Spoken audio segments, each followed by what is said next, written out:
انسان کی کامیابی اور ناکامی کا ایک معیار ہے جو ہمارے سامنے آ رہا ہے، اور یہ ہر شخص جانتا ہے کہ ہم جو بھاگ دوڑ دنیا میں کر رہے ہیں، صبح سے شام تک کی مشقت، آپ لوگ اکثر اپنے گھر والوں کو چھوڑ کر آئے ہوئے ہیں یہاں، کتنی محنت ہے، کتنی مشقت ہے، کتنی مشکلات اٹھا رہے ہیں، لیکن یہ سب کچھ کیوں کر رہے ہیں؟ کامیابی کے حصول کے لیے۔ البتہ کامیابی کے معیارات ہیں، ہمارے ذہنوں میں جو معیارات بیٹھے ہوئے ہیں وہ کیا ہے؟ کامیابی پیسے سے ہے، کامیابی جائیداد سے ہے، کامیابی کاروبار سے ہے، کامیابی شہرت سے ہے، کامیابی اقتدار سے ہے، یہ معیارات ہیں۔ جو جتنا دولت مند اتنا کامیاب، جو جتنا مشہور اتنا کامیاب، جو جتنا پاپولر اتنا کامیاب، جو حکومت پر پہنچ گیا کامیاب، جس نے بڑا کاروبار جما لیا کامیاب، جس نے بہت جائیداد بنا لی کامیاب۔ یہی ہے اصل میں ساری بس کی گانٹھ۔ جو تصور کامیابی کا ہوگا اسی کے مطابق آپ کی بھاگ دوڑ ہوگی، اسی کے لیے جد و جہد ہوگی، اسی کے لیے توانائیاں صرف ہوں گی، اسی کے لیے دن رات کی مشقت ہوگی۔ یہ ہے اصل شے جس کی یہاں نفی ہو رہی ہے۔ کامیابی دولت سے نہیں، کامیابی شہرت سے نہیں، کامیابی اقتدار اور طاقت اور حکومت سے نہیں، بلکہ کامیابی ہے ایمان سے، عمل صالح سے، تواصی بالحق سے، تواصی بالصبر سے۔ آپ غور کیجئے اس نقطہ نظر کا، اس ایٹیچیوڈ کا، یہ جو مینٹل ایٹیچیوڈ ہے، اس کا بدل جانا ہی انسانی شخصیت کے اندر انقلاب برپا کرے گا۔ اب آپ کا نتیجہ کیا نکلا؟ اگر تو دولت سے کامیابی ہوتی تو قارون بہت کامیاب تھا، اگر حکومت سے کامیابی ہوتی تو فرعون اور نمرود بہت کامیاب تھے۔ کامیابی ان سے نہیں ہے۔ کامیابی انسان دولت میں قارون کی دولت تک پہنچ جائے اور دنیا میں دبدبہ اور اقتدار اور سلطنت اور حکومت کے اعتبار سے وہ نمرود اور فرعون کا مقام حاصل کر لے، وہ ناکام ہے، خائب ہے، خاسر ہے، برباد ہے۔ اور ابو ذر غفاری کامیاب ہے، چاہے ان کے پاس کچھ نہیں تھا، جھونپڑی تک نہیں تھی، کوئی گھر نہیں تھا۔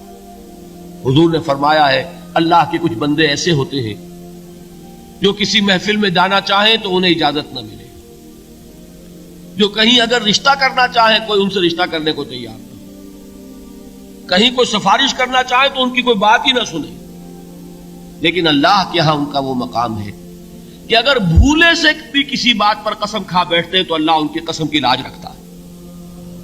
یہ ہے فرق، یہ جان لیجیے اچھی طرح۔ اس بات کا مان لینا آسان، اس پر سبحان اللہ کہنا آسان، لیکن اس کے مطابق آپ کے اپنے ذہن کا بدل جانا بہت مشکل، اس لیے کہ ہم متاثر ہوتے ہیں اپنے ماحول سے۔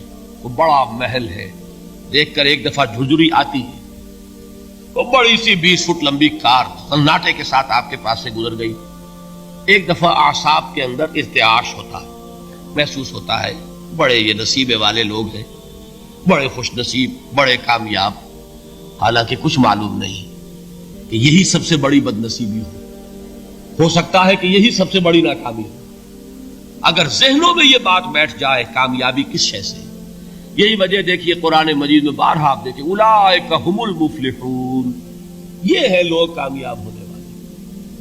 آج یہ آپ نے نماز میں وہ آیات سنی، یا ایھا الذین آمنوا ارکعوا واسجدوا واعبدوا ربکم وافعلوا الخیر لعلکم تفلحون۔ اے ایمان والو، رکوع کرو، سجدہ کرو، اپنے رب کی پرستش اور بندگی کرو اور اچھے کام کرو تاکہ تم کامیاب ہو جاؤ۔ تو کامیابی کن چیزوں سے ہے؟ یہ ہے سب سے بڑا سبق۔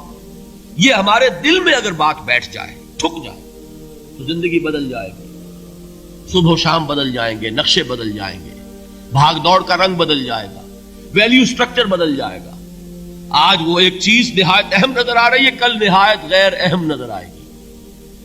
جیسے کہ حضور کی حدیث ہے مالی ولد دنیا، مجھے تمہاری اس دنیا سے کیا سروکار ہے، انما مثلی کراکب استظل تحت شجرۃ ثم راح فترکھا، میری مثال تو اس سوار کی سی ہے جو تھوڑی دیر کے لیے ایک درخت کے سائے میں ٹھہرتا ہے سستانے کے لیے، پھر وہ اپنا راستہ لیتا ہے، اسے اس درخت سے مستقل تعلق اس کا نہیں ہے، وہ اس کا گھر نہیں، وہ اس کی منزل نہیں۔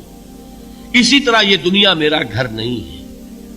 اب دیکھیے، ہم کہتے ہیں انا للہ و انا الیہ راجعون، ہم تو مسافر ہیں، ہم اللہ کے پاس سے آئے، اللہ کی طرف ہمیں لوٹ جانا ہے۔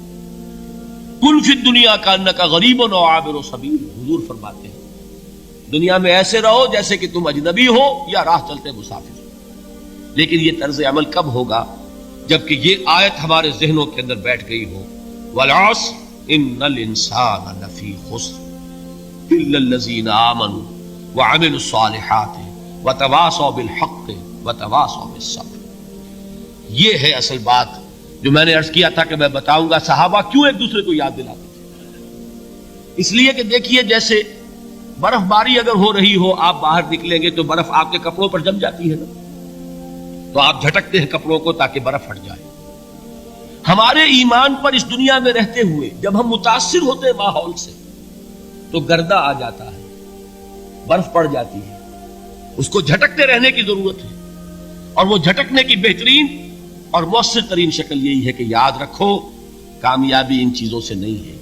چمک دمک جو ہے دنیا کی، یہ ساری چمک دمک جو تمہیں رجھا رہی ہے، جو تمہیں اپنے اندر گم کیے ہوئے ہے، یہ لفظ گم پر اقبال کا وہ شعر یاد آ گیا کہ کافر کی یہ پہچان کے آفاق میں گم ہے، اور مومن کی یہ پہچان کے گم اس میں ہے آفاق۔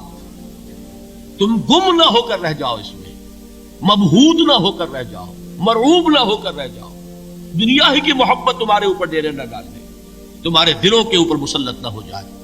لہذا تازہ کرتے رہا کرو، والعصر ان الانسان لفی خسر الا الذین آمنوا وعملوا الصالحات وتواصوا بالحق وتواصوا بالصبر۔ پھر یاد کر لو، پھر تازہ کر لو اپنے اس یقین کو کہ کامیابی دولت سے نہیں، کامیابی ثروت سے نہیں، کامیابی اقتدار سے نہیں، کامیابی شہرت سے نہیں، کامیابی جائیداد سے نہیں، کامیابی ہے ایمان سے، کامیابی ہے عمل صالح سے، کامیابی ہے تواصی بالحق سے، کامیابی ہے تواصی بالصبر سے۔